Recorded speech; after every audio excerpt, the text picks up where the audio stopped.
আপনাদের নিশ্চয়ই মনে আছে দক্ষিণ কলকাতার একটি আইন কলেজে ধর্ষণের ঘটনা সামনে আসার পর এরকম একটা বিতর্ক তৈরি হয়েছিল যে আমাদের এখানে কলেজগুলোর কি অবস্থা, সেখানে শিক্ষার মন্দির হওয়া উচিত এগুলোর, কিন্তু নৈতিক অধঃপতন কোন পর্যায়ে গেছে।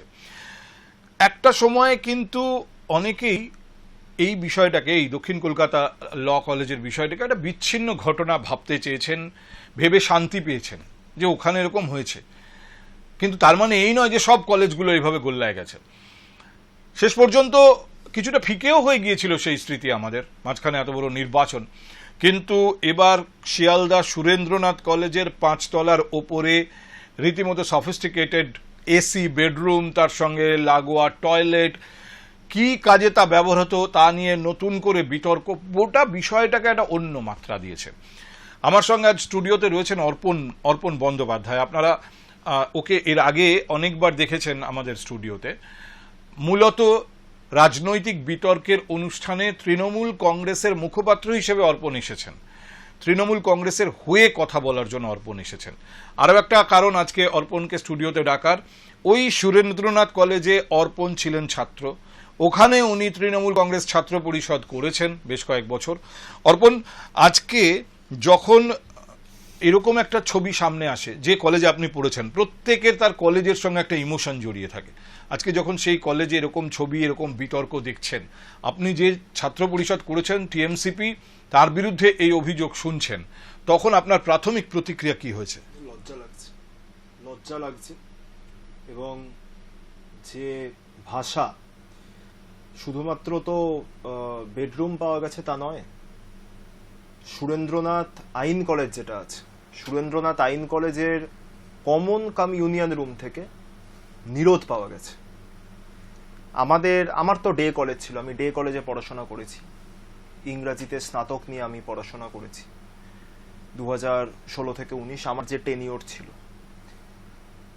আমাদের ডে কলেজের ইউনিয়ন রুম ভেঙে তো লাইভ দেখা গেছে বরানগরের বিজেপি বিধায়ক সজল ঘোষ, যদিও মানে ছাত্র রাজনীতির কথা যখন হয় তখন সজল ঘোষ বিধায়ক নয়, তিনি ছাত্র আন্দোলনের দেবুরা। যাই হোক, সে দল কি মূল্যায়ন করেছে না করেছে সজল ঘোষের, সেটা তো ভিন্ন বিতর্ক হবে। সজল ঘোষ যখন করেছেন পুরো বিষয়টা, গতকাল রাত্রিবেলা বিভিন্ন সংবাদ মাধ্যম জুড়ে যা দেখেছি, লাইভ টেলিকাস্ট দেখেছি, এবং তো সবাই জানে কসবা ল কলেজের ঘটনার পর মহামান্য কলকাতা হাইকোর্টের নির্দেশানুসারে এই প্রত্যেকটা কলেজের ইউনিয়ন রুম বন্ধ ছিল, কারণ 2016-17 সালের পর থেকে কার্যত ছাত্র নির্বাচন হয়নি, কলকাতা বিশ্ববিদ্যালয়ে তো অন্তত হয়নি। স্বাভাবিকভাবেই ইউনিয়ন রুম বন্ধ করে দেওয়া হয়। সেই বন্ধ ইউনিয়ন রুম, যেটা মহামান্য কলকাতা হাইকোর্টের অর্ডার ছিল যে বিশেষ প্রয়োজনে অধ্যক্ষের উপস্থিতিতে সেই ইউনিয়ন রুম খোলা যেতে পারে, তো অধ্যক্ষের উপস্থিতিতে সেই ইউনিয়ন রুমের তালা ভাঙা হয়। তালা ভেঙে সেই আমাদের ডে কলেজের ইউনিয়ন রুম থেকে, ওটা তো আমাদেরই ইউনিয়ন রুম ছিল, বাক্স টাকা নয়, আগ্নেয়াস্ত্র বেরিয়েছে পরে। হ্যাঁ, ডে কলেজের ইউনিয়ন রুম থেকে আগ্নেয়াস্ত্র।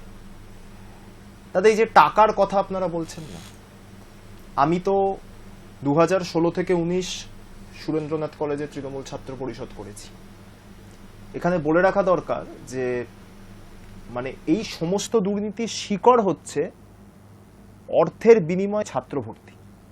তৃণমূল ছাত্র পরিষদ পরিচালিত প্রতিটা কলেজে হয়েছে, কম বেশি। আমি ধাপে ধাপে আপনার কাছ থেকে শুনতে চাই। দেখুন, সময় কম, কিন্তু তার মধ্যেও এই যে গোটা বিষয়টা হতো, কিভাবে কি পরিকল্পনা হতো এবং কিভাবে তা এক্সিকিউট করা হতো, আমি সেই ছবিটা আপনার কাছে জানতে চাই। কিন্তু সব থেকে আগে যেটা সরাসরি শুনে নিতে চাই, আপনি নিজে ওখানে ছিলেন, ছাত্র পরিষদ করেছেন, মানে টিএমসিপি করেছেন, এই যে গোটা বিষয়টাতে আজকে টিএমসিপি অভিযুক্ত হচ্ছে, টিএমসিপির কিছু লোকের নাম পাওয়া যাচ্ছে, দেবাশিস ইত্যাদি, এমনকি তার ছেলে পর্যন্ত, এটা কতটা সঙ্গত অভিযোগ নাকি তারা ভিক্টিমাইজড হচ্ছেন, এটা আগে আমার কাছে পরিষ্কার হওয়া দরকার। না, একদম সঙ্গত। আমি তো ওই জন্য শুরুতেই বললাম, আমি কিন্তু এটা আগে ক্লিয়ার করি, আমি বিজেপি নই। আমার তৃণমূল কংগ্রেস দল এখন কি স্টেটে আছে আমি জানি না। লেজিসলেটিভ পার্টি ভেঙে গেছে যতদূর জানতে পারছি সংবাদ মাধ্যম সূত্রে। আমরা বিশ্বাস করি তৃণমূল মানে মমতা বন্দ্যোপাধ্যায়, আমরা তো তৃণমূল করতাম না, আমরা দিদি মমতা বন্দ্যোপাধ্যায়ের দল করতাম। সেটা তৃণমূল হলে তৃণমূল, ছিন্নমূল হলে ছিন্নমূল। কিন্তু এই যে যার নাম উঠে আসছে আপনি বললেন, এই দেবাশিস ব্যানার্জি, প্রথমত তো এরা আমাদের এই ব্যানার্জি পদবিটাকে কলঙ্কিত করেছে।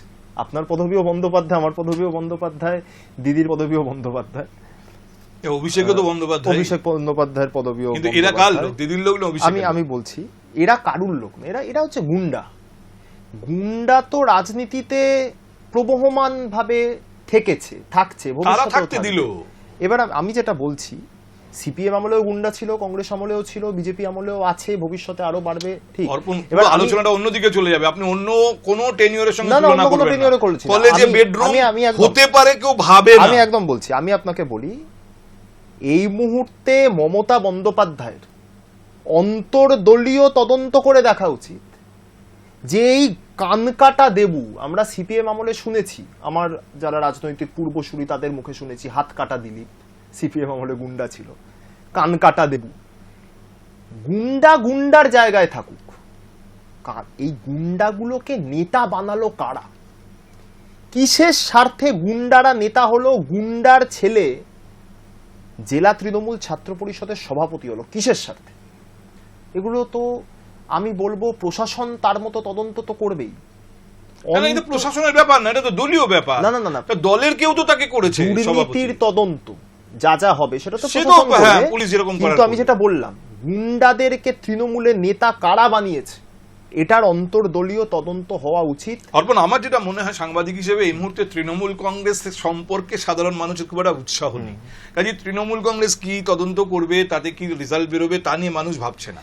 কিন্তু মানুষ অনেক বেশি ভাবছে যে এইরকম, দেখুন, আর্থিক দুর্নীতি এক জিনিস, মানুষের অভ্যেস হয়ে গেছে আর্থিক দুর্নীতির অভিযোগ শুনে শুনে, কিন্তু এরকম সামাজিক এবং নৈতিক দুর্নীতি বা নৈতিক অপরাধ আমি বলবো, যেখানে বিভিন্ন নিম্নবিত্ত মধ্যবিত্ত বাড়ির মেয়েরা পড়তে গেছে। আমি একদম আপনাকে বলছি দাদা, আপনি নিম্নবিত্ত মধ্যবিত্ত বাড়ির মেয়ে বলছেন, আমার এক মামার মেয়ে সেখানে আজও পড়াশোনা করছে।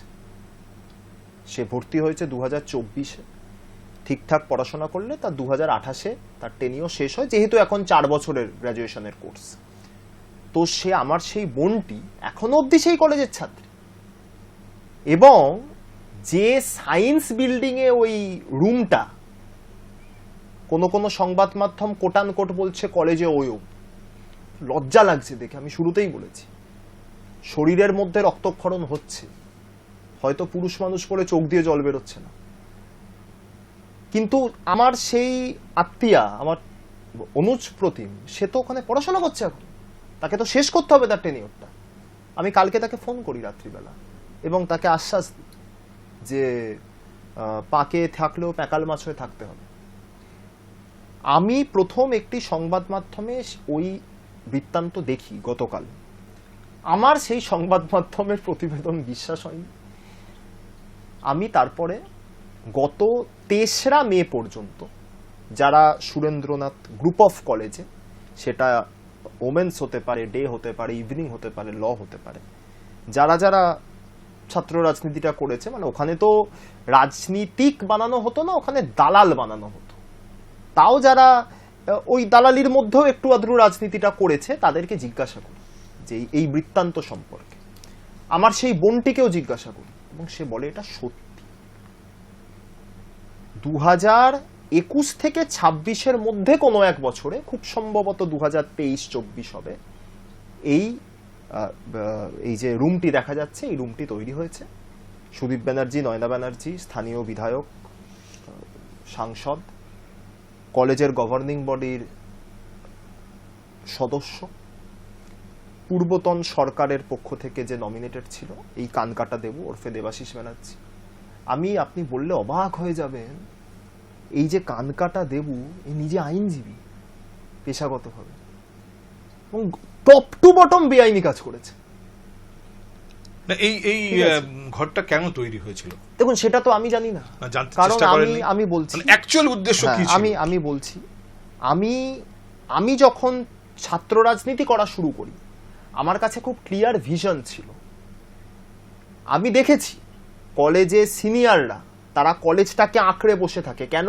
বছরের পর বছর ছাত্র ভর্তি হবে, সেই ছাত্র ভর্তি থেকে একটা পরিমাণের টাকা, সেটা যে আর্থিক অনিয়ম, যেটা হচ্ছে, আমি আবারও বলছি, আর্থিক অনিয়ম ছাত্র ভর্তিতে, এটা হচ্ছে এই সমস্ত দুর্নীতির শিকড়। আমি ওই আর্থিক অনিয়মে যাব, হ্যাঁ। আমি ওই এবার আমি যে কথাটা বলছি, কিন্তু আগে আমার জানা আমি দরকার এই যখন- রুমটা কেন তৈরি হয়েছিল। আমি সেই উত্তরটাই আসছি। আমি যখন কি কাজে ছাত্র ব্যবহার রাজনীতি হতো? শুরু করি, আমি তাদেরকেও দেখেছি, তারা আমার সিনিয়র ছিল, কিন্তু আমি এটা জানতাম যে ওই পাকে থেকে প্যাকাল মাছ হয়ে থাকতে হবে, এখানে যতদিন পড়াশোনা করবো, আর পড়াশোনাটাকে শেষ করতে হবে।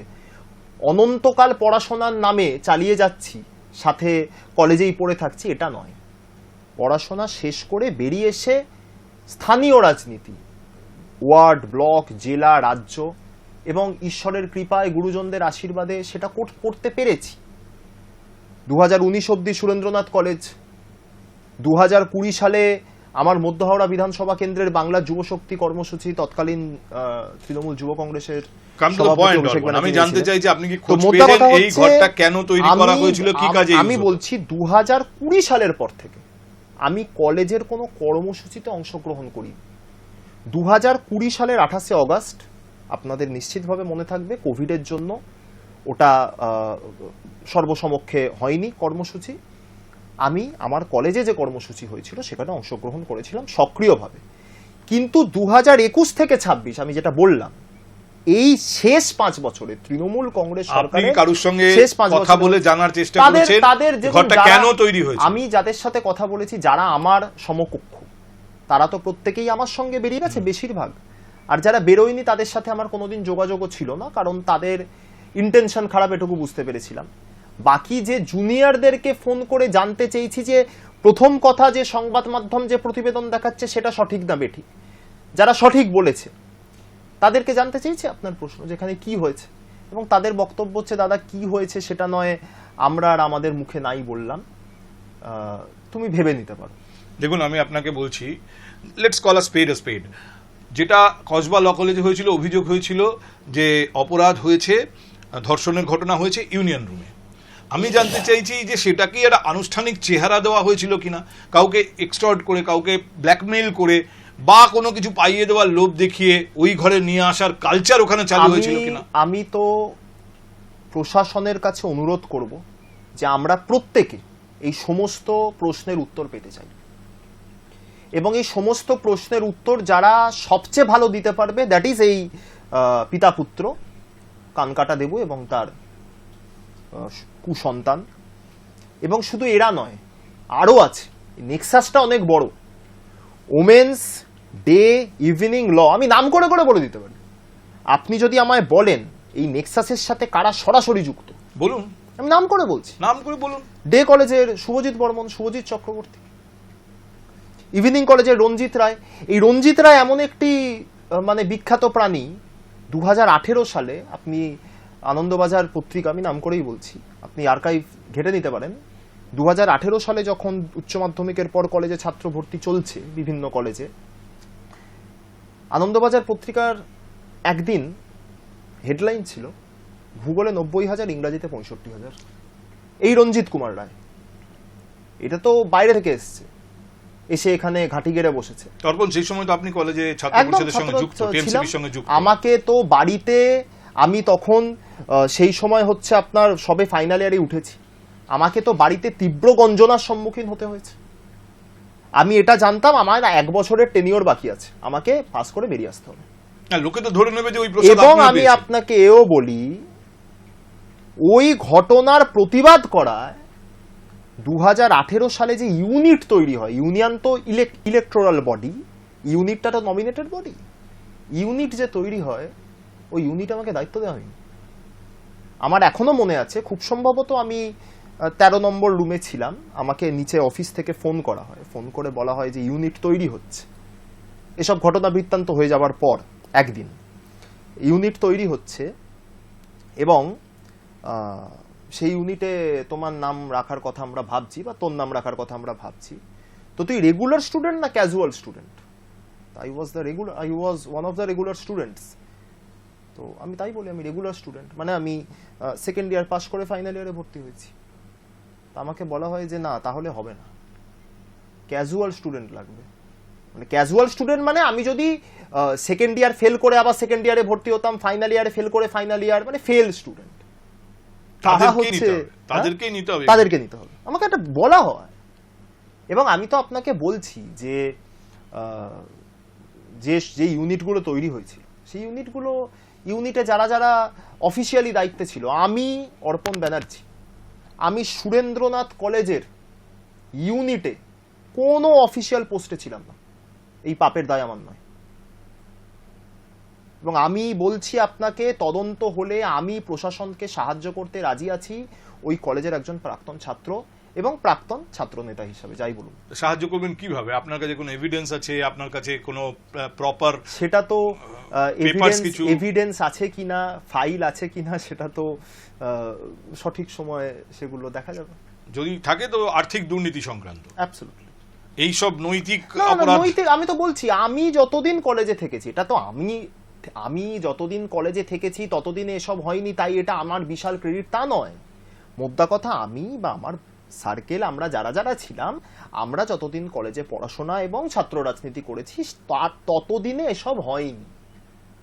এগুলো আরো পরে, এগুলো আমি বলছি আপনাকে আবারও একদম স্পেসিফিক, শেষ 5 বছর 21 থেকে 26 আবার তৃণমূল কংগ্রেস জিতে আসার পরে 21 থেকে 26 এই নৈতিক অধঃপতনের এই টেনিওরে এই জিনিস হয়েছে। এবং আমি এটাও বলছি, প্রশাসনের কাছে অনুরোধ থাকবে, প্রশাসনটা সবার, প্রশাসন কোনো রাজনৈতিক দলের নয়, প্রশাসনের কাছে অনুরোধ থাকবে যে সব কলেজে এই যে অভিযান শুরু হলো, এটা যেন শেষ না হয়ে যায়, থমকে না যায়।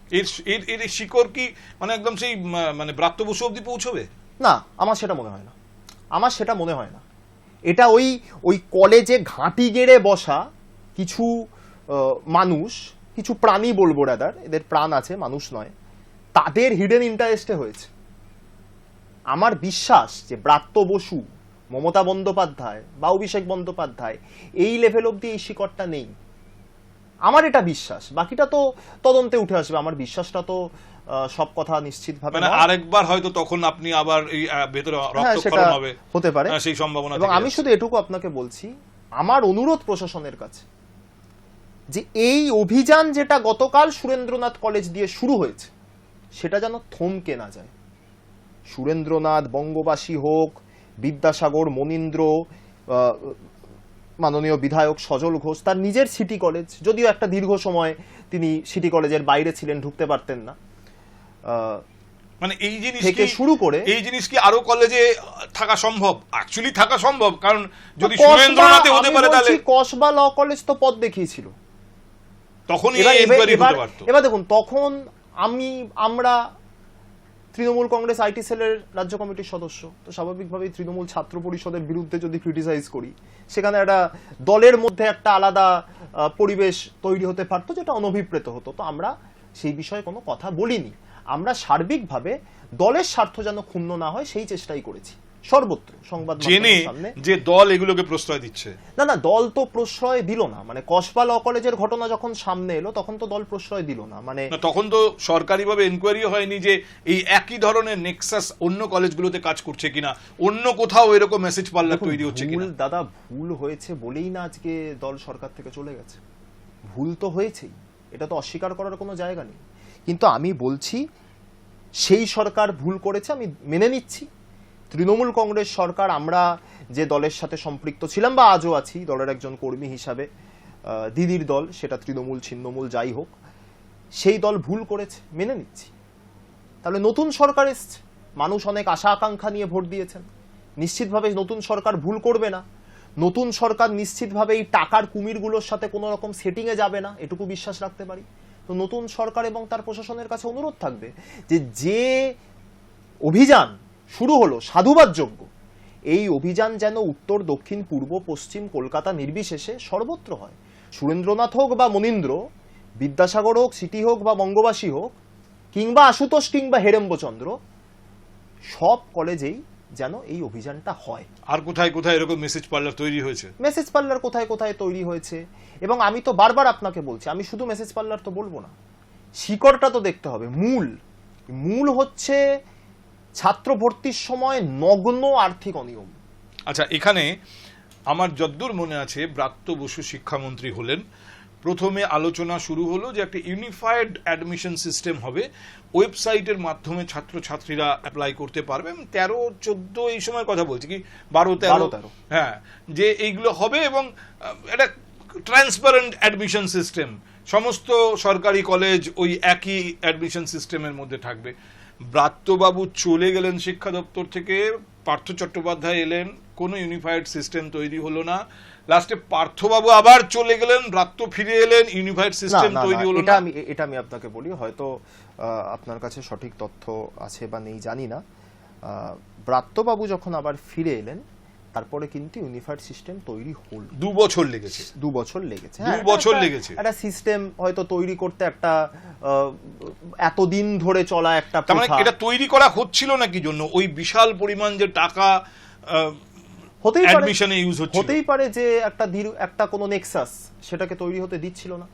সেটাও সেই সব জিনিসগুলোরই তো এটা তো একটা বৃহত্তর দুর্নীতি, এটা তো বিশাল, মানে র্যাম্প্যান্ট ইনস্টিটিউশনাল করাপশন। আমি ধরে নিচ্ছি আপনার কাছে এক্সাক্ট হিসেব পাবো না, তবু একটা অ্যাজাম্পশন, আপনারা ধারণা তো থাকবে।